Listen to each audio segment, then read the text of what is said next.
इचलकरंजी शहरातील पाणी प्रश्नावर 4 दिवसापूर्वी महापालिकेत झालेल्या बैठकीत नगरसेवकांनी आक्रमक भूमिका घेत प्रशासनाला धारेवर धरले होते।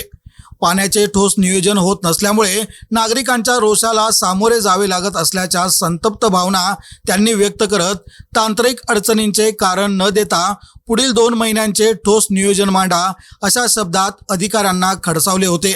या बैठकीत सभागृह नेते विठ्ठल चोपडे यांच्या नेतृत्वाखाली 1 दिवसाआड पाणी पुरवठा करण्याचा निर्णय घेण्यात आला होता।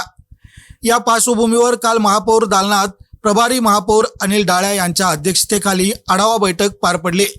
4 दिवसांपूर्वी घेतलेल्या निर्णयांची अंमलबजावणी आणि सध्याच्या पाणी पुरवठ्याच्या स्थितीचा सविस्तर आढावा यावेळी घेण्यात आला।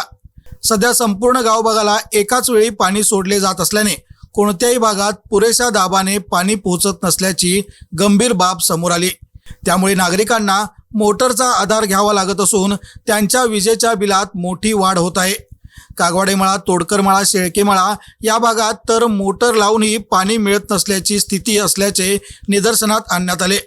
या भागात 3 पाण्याच्या टाक्या असून योग्य नियोजनाअभावी नागरिकांना पाण्यासाठी भटकंती करावी लागत आहे।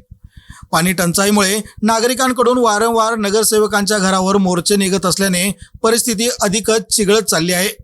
याच पार्श्वभूमीवर झालेल्या चर्चेत परिवहन सभापती अरुणा प्रमोद बचाटे आणि ए झोन प्रभाग समिती सभापती सुशांत कलागते यांनी पाणी पुरवठा विभागनिहाय वेगवेगळ्या वेळेत सोडण्याची मागणी केली। त्यामुळे प्रत्येक भागाला उच्च दाबाने पाणी मिळेल व नागरिकांचा मोटारीवरील अवलंबित्व कमी होईल असे त्यांनी स्पष्ट केले। तसेच 4 दिवसांपूर्वी बैठकीत ठरल्याप्रमाणे 1 दिवस आड पाणी सोडण्याच्या निर्णयाची प्रभावी अंमलबजावणी करण्यावरही भर देण्यात आला। यावर शाखा अभियंता बाजी कांबळे यांनी सकारात्मक प्रतिसाद देत आवश्यक ते नियोजन करण्याचे आश्वासन दिले।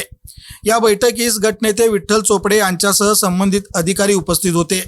शहरातील पाणी प्रश्नावर ठोस उपाययोजना करण्यासाठी प्रशासनाने तातडीने कृती आराखडा राबवावा अशी अपेक्षा यावेळी व्यक्त करण्यात आली।